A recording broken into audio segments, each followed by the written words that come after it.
안녕하십니까.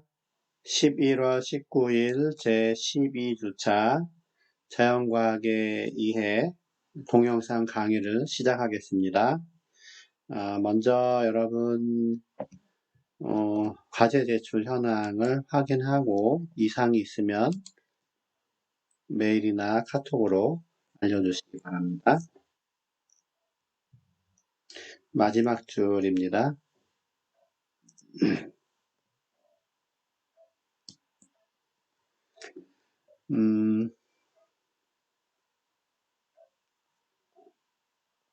지난 시간에 화학 반응식에 관련된 공부를 하고 여러분이 과제를 잘 해소냈는데 그래도 좀 이해가 안 되는 학생들이 있는 것 같아요. 우리 카페 게시판에 정리가 잘 된 과제를 매주 한두 개, 세 개 올려놓고 있으니까 혹시 이해가 안 되는 사람은 거기 올려진 과제를 한번 참고하시면 충분히 알 수 있을 겁니다. 그래서 오늘은 이제 화학 반응식 다음에 화학 양론을 배워야 되는데 이제 그 전에 먼저 해야 될 게 있어서 오늘은 기체에 대한 내용들을 먼저 공부할 겁니다. 기체에 대한 법칙을 알아야 화학 양론에서 기체와 관련된 문제들을 우리가 다룰 수 있기 때문에 이제 화학 양론은 기체에 대한 법칙도 포함이 되고 용액의 농도도 포함이 되고 몰 질량에 대한 개념도 포함이 되고 거의 종합적인 계산 문제라고 할 수 있어요. 우선 오늘 배울 내용들의 화면들을 먼저 한번 쭉 이렇게 지나가면서 보면 이런 내용들이 있습니다.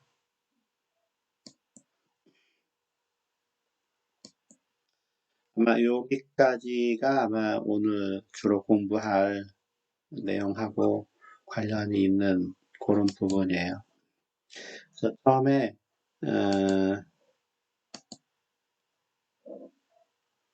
이제 기체를 배울 때에는 이제 액체나 고체와 달리 이 압력에 상당히 기체가 민감하기 때문에 영향을 받기 때문에 압력에 대한 얘기가 많이 포함이 되어 있습니다. 뭐 액체나 고체는 압력이 1기압이건 10기압이건 그 물리적인 상태가 그렇게 많이 변하지 않기 때문에 압력 얘기는 별로 없어요.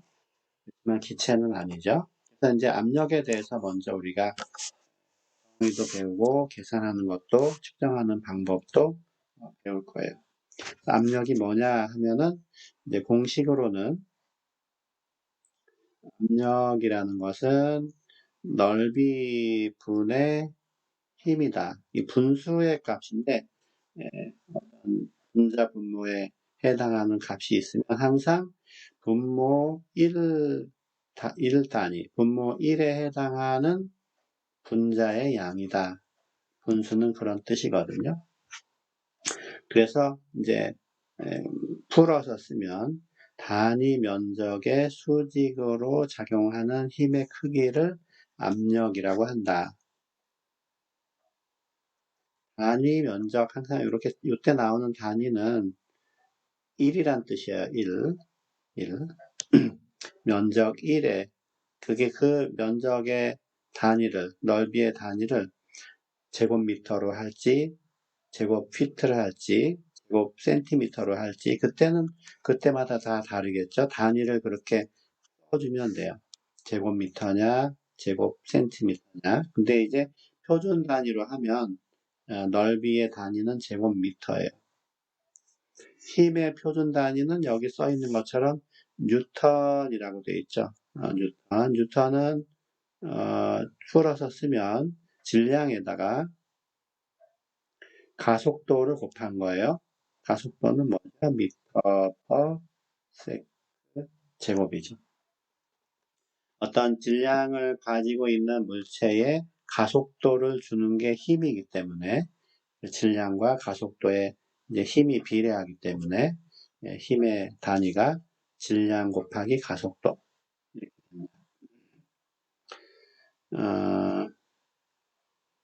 이제 여기에 분모의 제곱미터까지 계산을 하면 이 압력의 단위는 이제 제곱미터하고 미터하고 하나 약분이 되겠죠. 그래서 이 파스칼이라는 단위를 이제 뭐라고 하나 그 힘 나누기 넓이 해보면 이 파스칼은 킬로그램 퍼 미터 세크 제곱이다.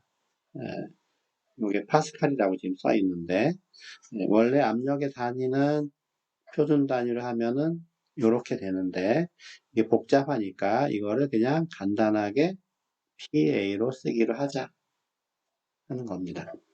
또 힘의 단위는 킬로그램 미터 퍼 세크 제곱인데 이거를 그냥 N 대문자 N으로 표시하기로 하자.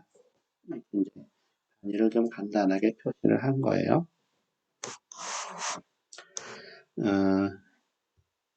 기체에 대한 어떤 정보를 제공하려면 기체는 온도에 대해서도 민감하고 압력에 대해서도 민감하고 당연히 그 기체가 얼마나 들어있느냐 양에 대해서도 영향을 받겠죠.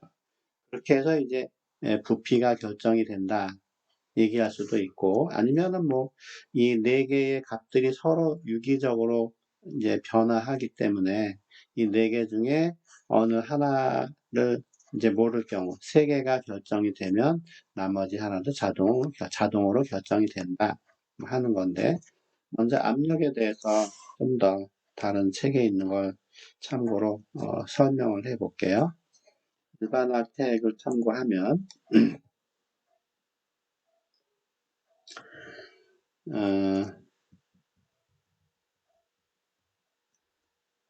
자, 우리 지구가 굉장히 그 두꺼운 층의 공기로 덮여 있죠. 그래서 우리가 사는 이 지표면에 사람의 어깨를 누르고 있는 공기의 압력이라는 게 우리는 느끼고 있지 않지만 상당히 그래도 큰 힘이 작용하고 있는 거예요. 꽤 긴 뭐라고 하나 그 높이의 공기가 사람을 누르고 있으니까. 그래서 이제 보통 평균적으로 이제 이 대기의 압력을 1기압이라고 하고, 이제 그거보다 이제 높으면 좀 더 높은 거고, 낮을 수도 있겠죠. 근데 이 1기압의 압력을 옆에 있는 그림처럼 만약에 손톱에 볼링공이 올려져 있어서 볼링공이 누르고 있다고 하면, 이제 손톱이 이제 이 정도까지는 안 되겠죠. 1인치, 1인치, 2.54, 2.54까지는 안 되니까. 그렇다고 치고, 거기에, 이만한 무게의 볼링공, 14.7파운드면은, 남자들이 이렇게 굴리는 공 정도쯤 돼요. 남자들이 보통 14, 15, 뭐, 이 정도 되는 거, 이제 갖고 시합을 하니까.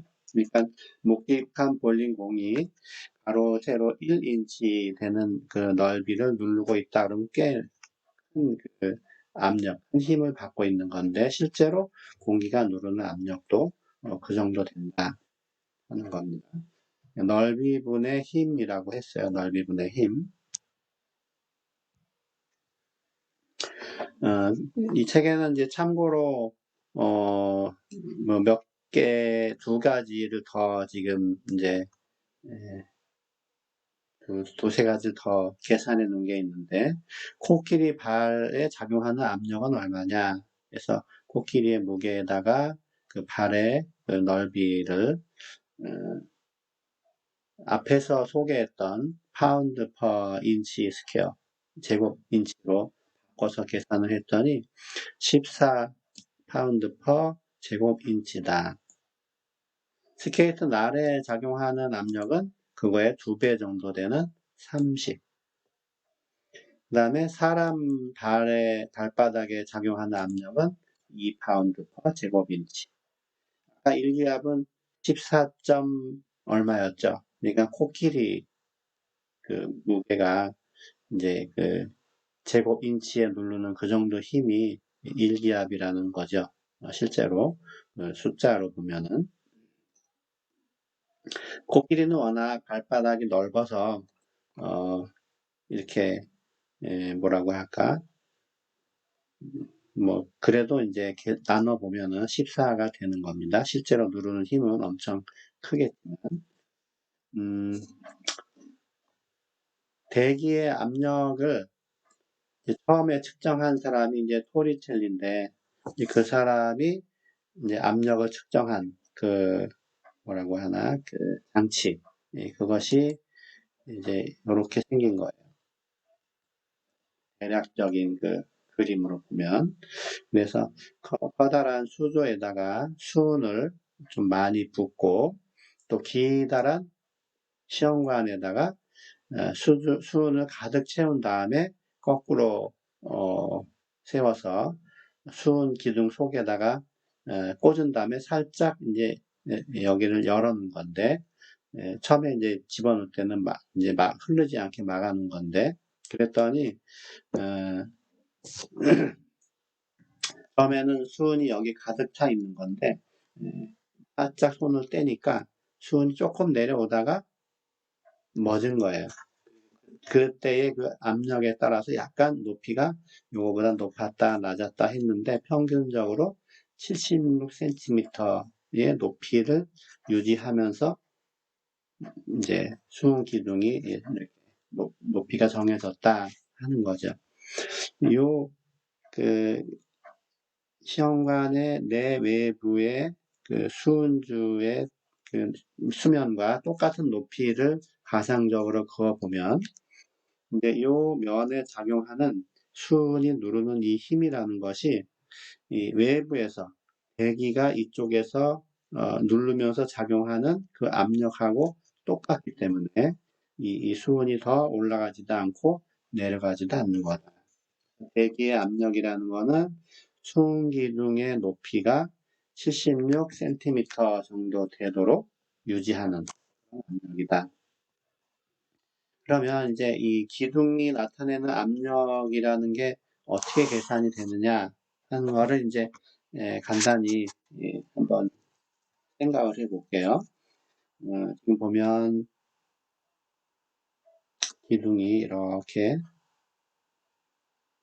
굵기가 일정한 기둥이 있는데 여기 이제 높이가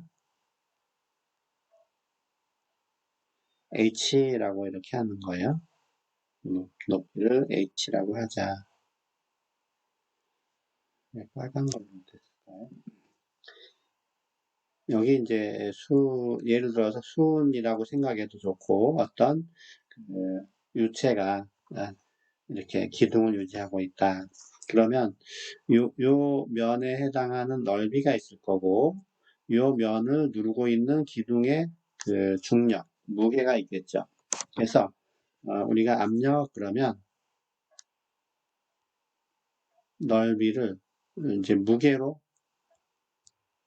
넓이분의 무게로 계산을 한 거예요. 근데 무게라는 거는 힘이죠, 힘. 이 무게라는 거는 힘인데, 얘는 질량 곱하기 중력 가속도예요. m이 질량이고,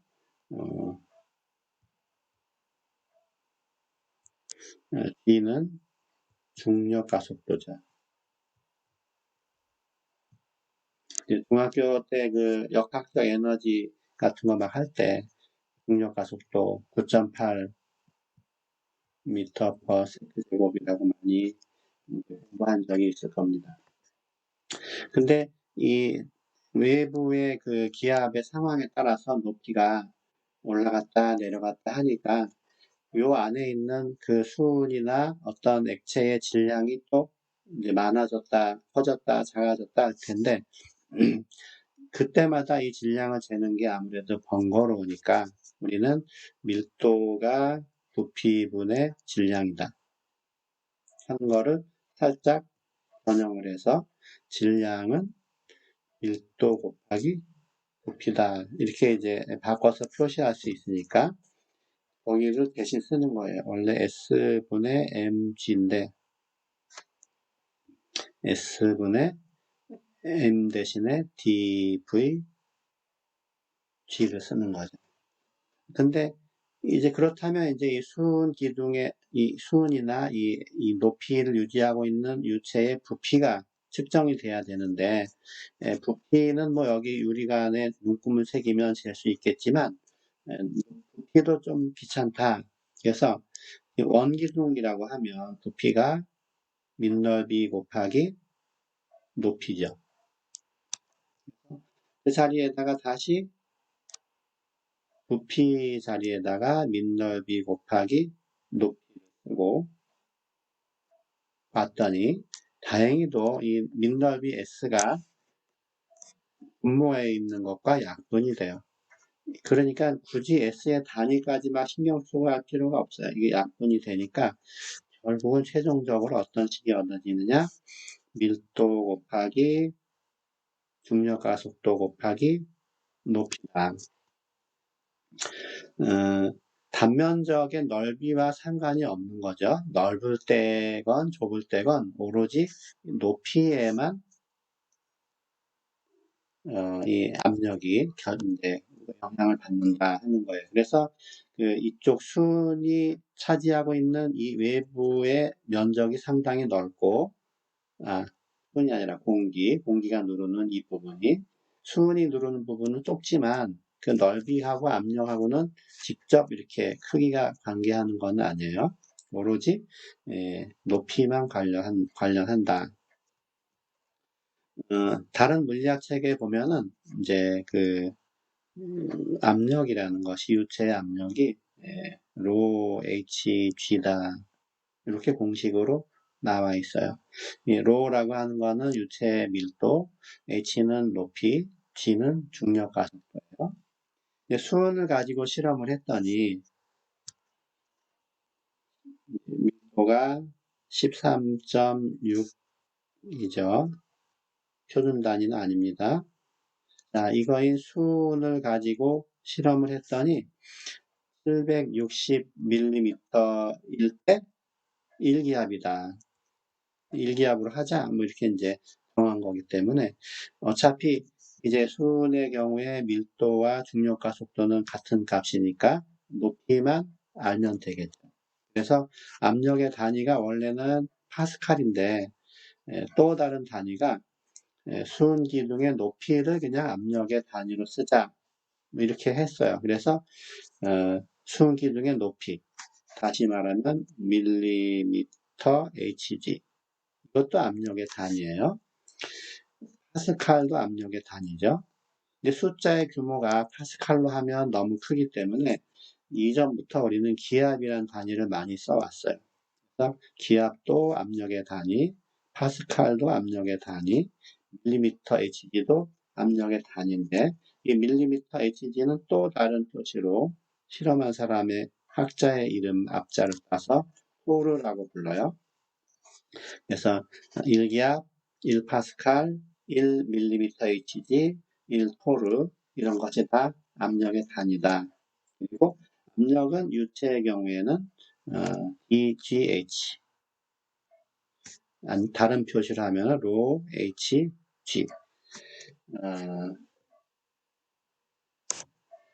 알파벳 순서로 하면은 요게 좀 더 자연스럽네요. EGH보다는 DHG가 알파벳 순서로 맞겠네요.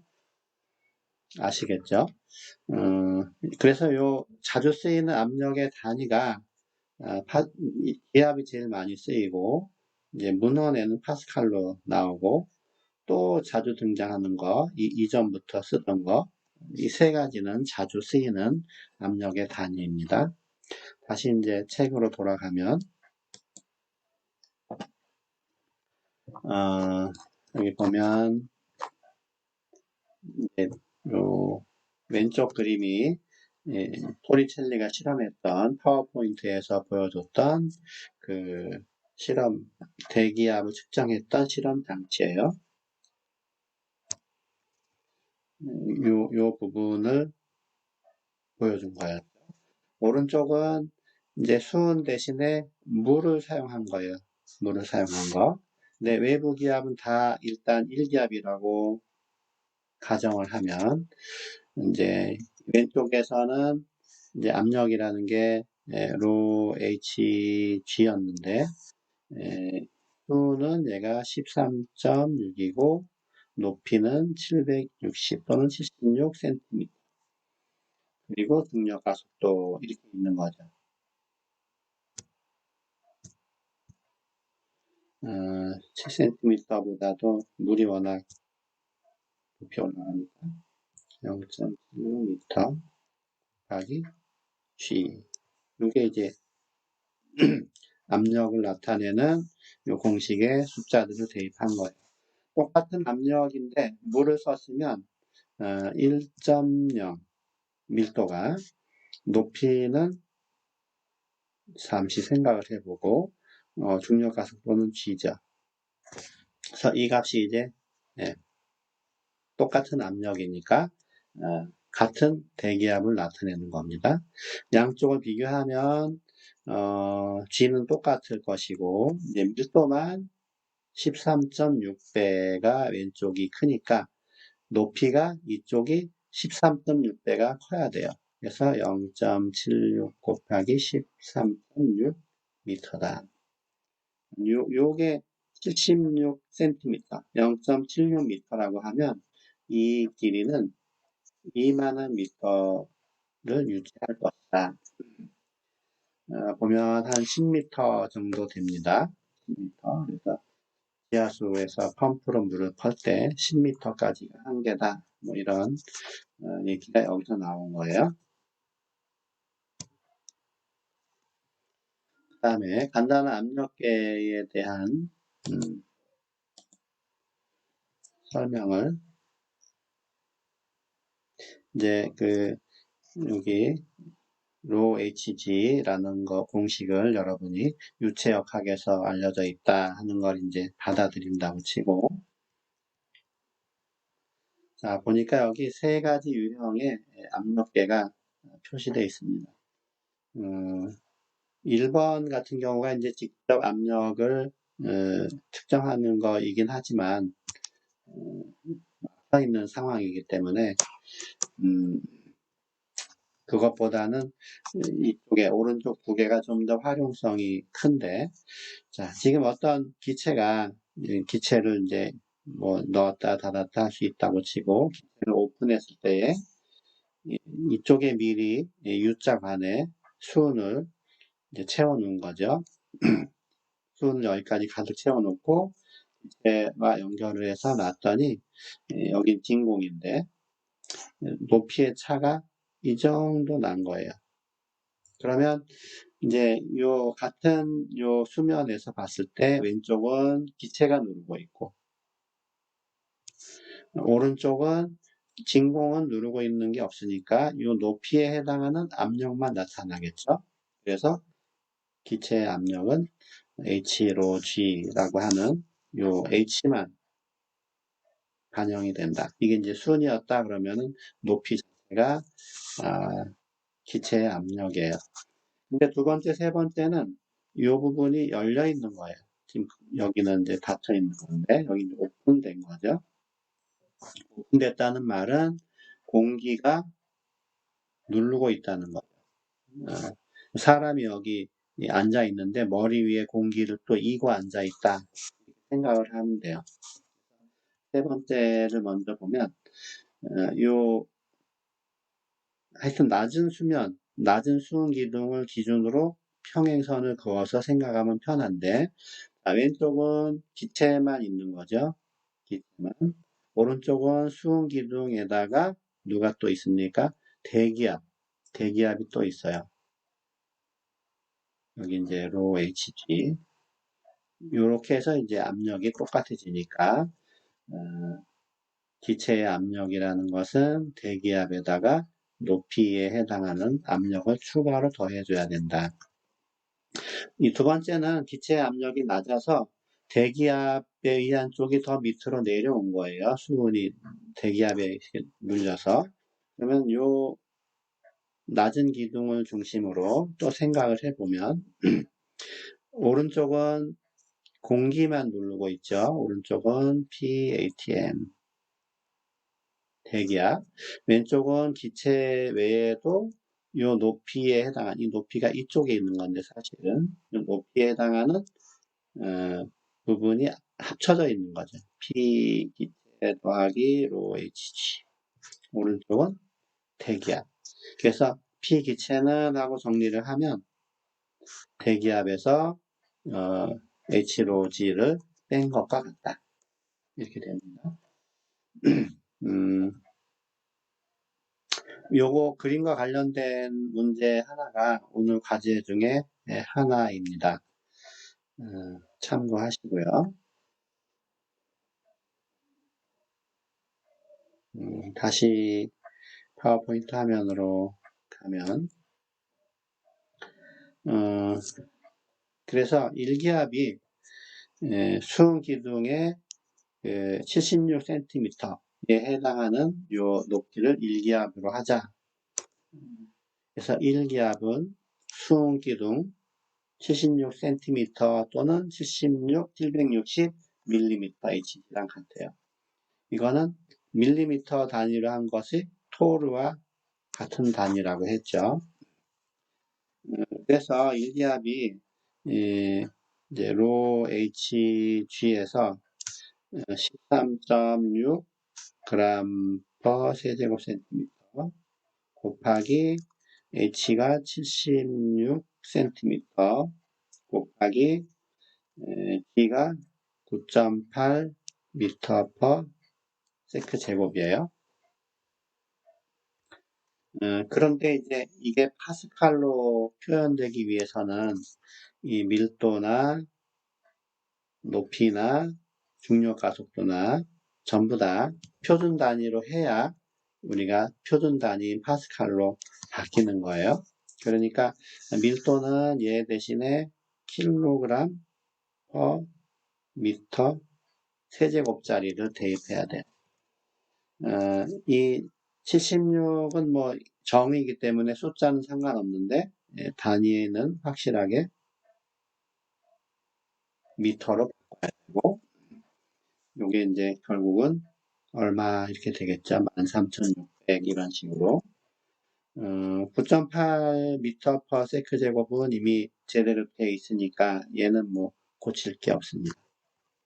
그래서 대입을 하면 얘가 이제 13,600 0.76 9.8 그러면 계산기로 하면 이렇게 나와요. 근데 사실은 여기는 이제 유효 숫자가 여기서 반올림 한다고 해도 6개나 되죠. 그러면 여기도 최소한 유효 숫자들이 6개씩은 확보가 돼야 이 6개가 의미가 있는 거예요. 0.76은 약속이기 때문에 일기압은 0.76m로 하자. 이건 상관없는데 나머지 요 중력 가속도는 지금 근사값을 적은 거고 수온의 밀도도 근사값을 적은 거기 때문에 얘네 두 개를 각각 요 숫자가 6개 이상짜리를 대입을 해야 이제 압력도 이 자리까지 의미가 있습니다.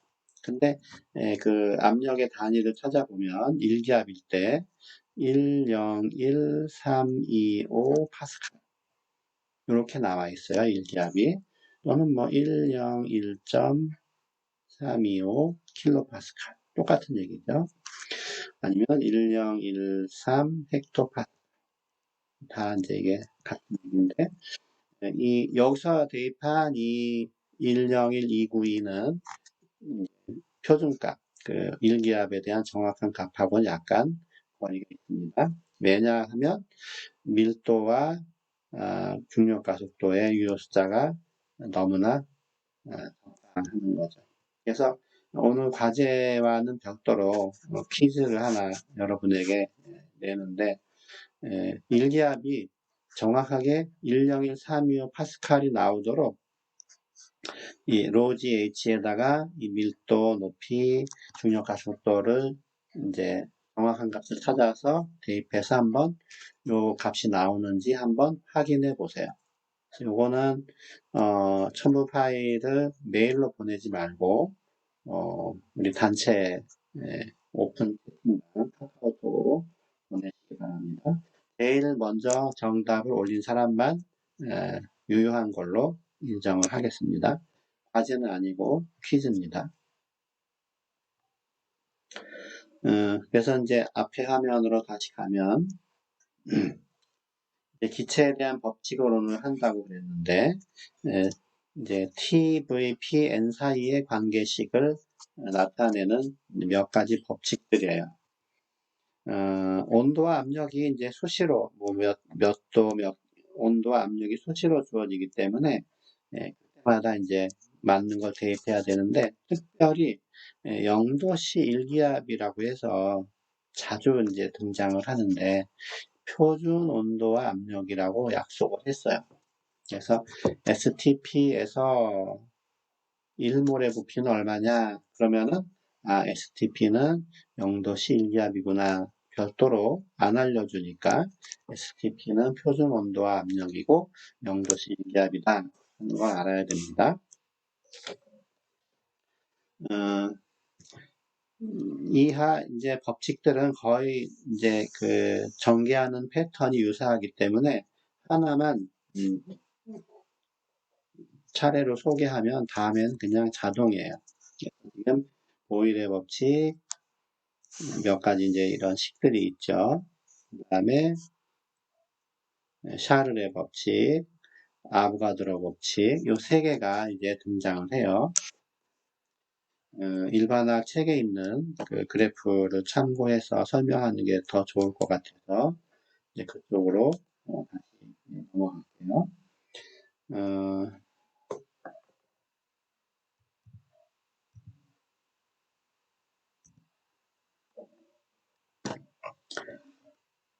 자, 먼저 샤를의 법칙이 먼저 여기 책에 나와 있는데 온도와 압력 사이의 관계다 하는 거죠. 그래서 온도를 바꿔가면서 압력을 측정을 하는 거예요.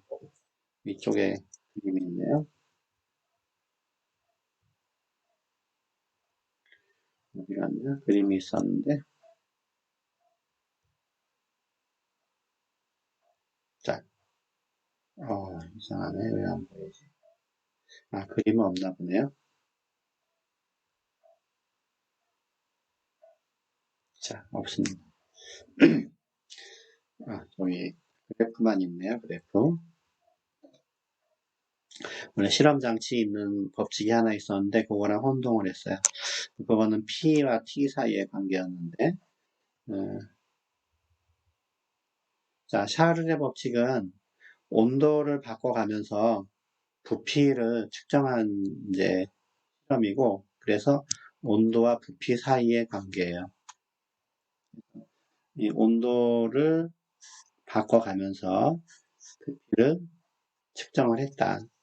근데 중요한 거는 이 섭씨 온도로 그래프를 그리면 우리가 원하는 설명이 안 나오고 절대 온도로 켈빈 온도로 이제 좌표에다가 찍어야 제대로 이제 원하는 그 설명이 가능한 그림이 나옵니다. 이게 이제 이 그림이에요. 그래서 섭씨 온도면은 273이 0도니까 이쪽이 y축이 이렇게 있을 텐데 그러면 섭씨 온도를 만약에 했다 그러면 그래프가 이렇게 있는 거예요. 이렇게 뭐 좀 더 간다고 하더라도 너무 낮은 온도까지는 측정할 수가 없는데 근데 절대 온도로 바꿔서 그래프를 그리면 쭉 연장을 해보면 요 실험을 여기 제대로 하지는 못했지만 연장을 해보면 원점을 지나는 직선이 이렇게 되는 겁니다. 이게 이제 이 그림인데 그래서 절대 온도와 부피 사이의 관계는 원점을 지나는 직선에 놓인다.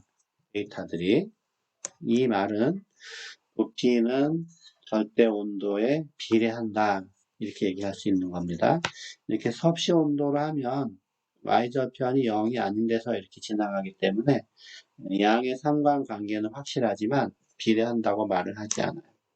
그래서 반드시 절대 온도로 해야지만 된다 하는 거고요. 그렇게 하면 이제 그 샤를의 법칙이라고 하는 것이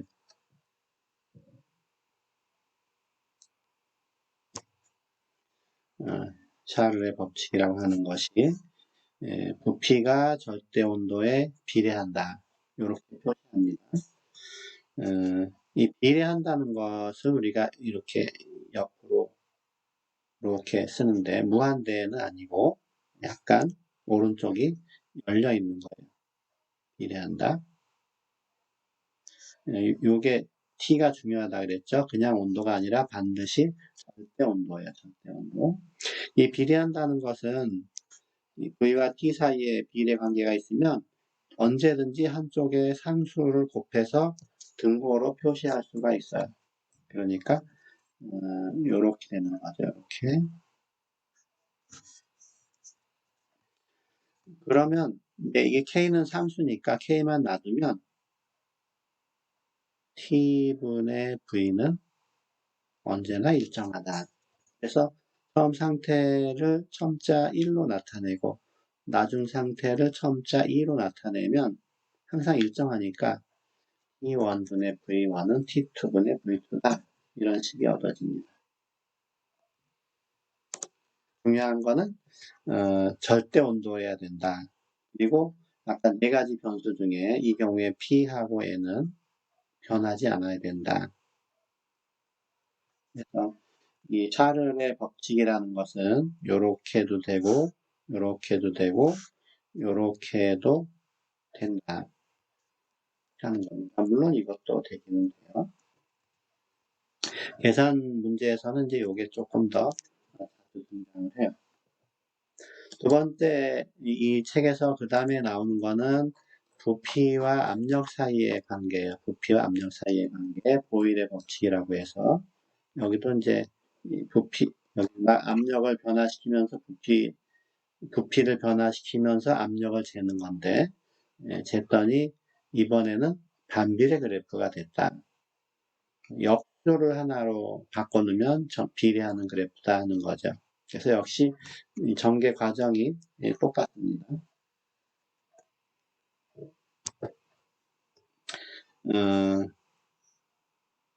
반비례한다 하는 거 지금 써주고 싶었는데 그냥 역수에 비례한다 해도 마찬가지겠죠. 그래서 P는 뭐 여기서 P는 V분의 1에 비례한다. 또는 V는 P분의 1에 비례한다. 앞에서도 V는 했기 때문에 이렇게 놓는 게 좀 일관성이 있습니다. 다 같은 식이지만. 그래서 상수를 도입해서 등호로 바꾸고 등호만 놔두면 PV가 저쪽 항으로 가니까 P1, V1은 P2, V2다 하는 또 다른 식이 이렇게 얻어져요. 세 번째는 이제 부피와 몰 사이의 관계예요. 부피와 몰 사이의 관계. 아보가드로 법칙이라고 해서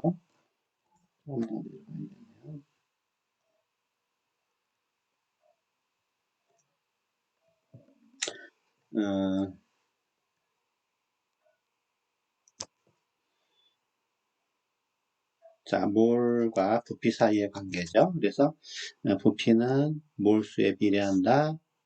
K를 도입해서 등호로 바꾼다. 등호만 K만 놔두면 N분의 V니까 N1분의 V2는 N2분의 V2다. 이렇게 됩니다.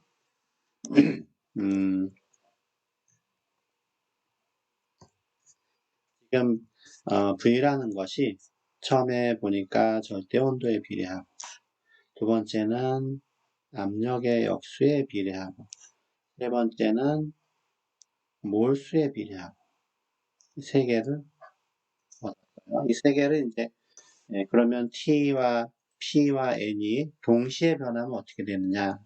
여기 보면 이때는 PN은 일정, 이때는 TN은 일정, 당연히 그렇게 되겠죠. 이때는 TP는 일정 하는 당연히 통제 변수들은 있어야 됩니다. 우리 파워포인트 화면을 보면 이제 그래서 요거는 이제 샤를의 법칙, 절대 온도라는 거 중요하다 그랬고요. 아보가드로 법칙 금방 얘기했죠. 어, 아보가드로 법칙을 조금 다르게 표시한 게 요 문장인데 사실은 이 식보다는 이 문장이 좀 더 정확한 설명이에요. 자, 이제 이 세 개를 하나로 이제 묶는 작업을 하는 거죠. 이 P와 T와 N이 동시에 변하면 어떻게 되느냐? 그냥 이 세 개를 그냥 곱한 거에 비례한다. 얘기할 수가 있어요. P, N, T가 동시에 변하면 여러분이 상상만 해도 돼요. 얘가 2배, 얘가 3배, 얘가 4배 되면 어떻게 될 거냐? 각각의 변화된 것들을 추적해 보면 요 값에 비례한다 하는 걸 알 수 있고 이때 등식으로 바꾸면서 상수를 이렇게 집어넣을 수가 있죠. 분수 표현이 마음에 안 들어서 PV는 nRT라고 이제 표기를 할 수가 있습니다. 여기서 n은 몰수인데 이 n은 몰 질량분의 질량이에요. 몰 질량, 분자량과 크기는 같아요.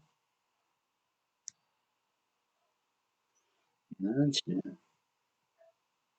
보통은 그람 단위, 그람 퍼 몰의 단위를 이제 사용하고 있습니다. 결국은 PVNT 중에 세 개만 알면 하나가 구해진다는 건데, 기본적으로 상수는 계산을 해놔야 돼요. 이제 얘를 돌려서 기체 상수로 정리를 하면 RT분의 PV가 되는데, 모든 기체는 아보가드로의 실험에 의하면 0도씨 1기압에서 1몰의 부피가 약간의 오차는 있지만 22.4리터다. 그대로 여기다가 대입을 하는 거예요. 0도씨 1기압. 단위까지 써야 되니까. 그러면 R은 NT분의 PV죠. R은 NT분의 PV 1몰 273K 1기압 22.4리터. 그래서 계산을 하면 0.0821 리터 기압 퍼몰 K. 그래서 요거 이제 이상기체 상태 방정식이라고 하는데 이 문제에서는 항상 기체 상수를 대입할 때 이 단위까지 꼭 쓰는 습관을 들여야 됩니다. 다른 데서 압력이 토르로 나오면 당연히 HM, 기압으로 고쳐야 돼요. 얘를 바꾸지 않는 이상. 여기에 있는 단위랑 맞춰서 나머지들도 대입을 해야 된다. PVNT에 대해서.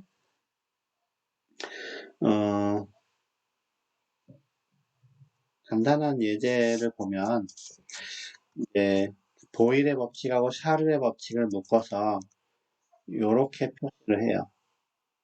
그러니까 온도와 압력과 부피만 변하는 거, 몰수가 일정할 때. 그래서 처음 상태를 1, 나중 상태를 2라고 이렇게 이제 설정을 하면 이런 식이 나옵니다.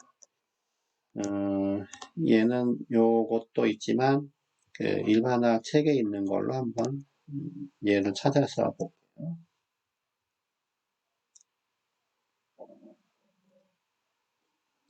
아무래도 이 책에 있는 게 약간의 상식을 포함하고 있을 테니까 보니까 잠수부가 산소통 같이 돼 있는 이 통을 메고 물속에서 활동을 하는데 이 산소통이 부피가 14.2리터, 압력이 153기압, 산소통의 온도는 27도예요. 이제 얘를 메고 사람이 이제 바다 밑에 가서 활동을 하는데 사람이 숨 쉴 때 이 통에서 나온 이 공기를 몇 리터나 마시는 셈이냐. 얘는 상당히 높은 압력에서의 부피이기 때문에 사람이 마시는 그 압력에서는 훨씬 큰 부피가 될 거예요. 이제 나중에 그 처음 상태가 이 세 개가 되고 나중 상태는 사람이 허파에서 느끼는 압력이 1기압에다가 한 20m 들어갔다고 치고 3.13 기압이라고 하자. 그리고 온도는 사람의 체온이 30도라고 하면 사람이 마실 때의 이 그 부피는 얼마일 것이냐 이렇게 되겠죠. 그러니까 처음 상태가 이제 T1분의 P1 V1인데 그때가 이 처음이 여기에요. 나중 상태는 T2분의 P2 V2인데 이쪽에 이제 P와 T가 주어진 거죠. V2는 모르는 겁니다. 그러면 이제 V2를 계산을 하려면 이제 숫자도 여러분이 이제 기억을 했다 치고 이렇게 되는 겁니다.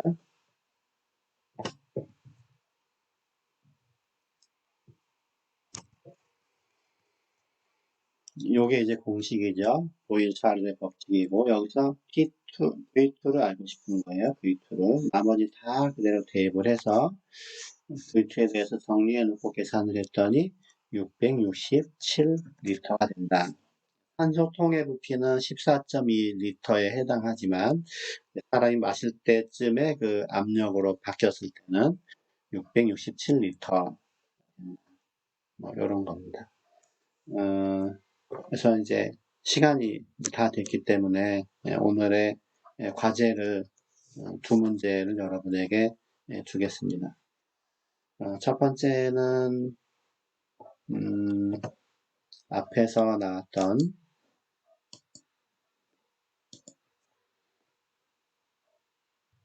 압력계에 대한 과제예요.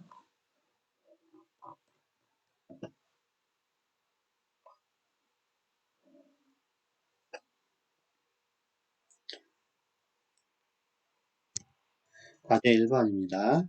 자, 이렇게 생긴 압력계의 오픈 압력계죠. 이제 요 4.63인치의 높이 차이가 있을 때에 여기 지금 세 가지 단위로 압력을 구해라 해서 답이 이렇게 이제 나왔잖아요. 그러니까 이제 우리는 요걸 조금 바꿔서 어떻게 바꿀까요? 6점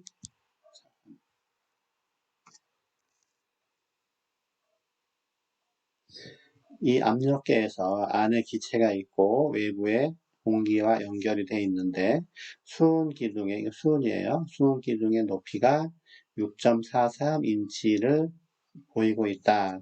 압력 공기 쪽이 더 밑으로 가 있는 이 상황이에요. 그러면 이 기체의 압력을 결정해라. 요런 단위로 한번 해봐라. 아마 요거일 때 이렇게 나왔으니까 얘일 때는 조금 크게 나오겠죠. 그 비례해서 여러분이 답을 이제 어느 정도 알고 있는 상황에서 계산 과정만 쓰면 돼요. 자, 두 번째 문제는 보일-샤를의 법칙이에요.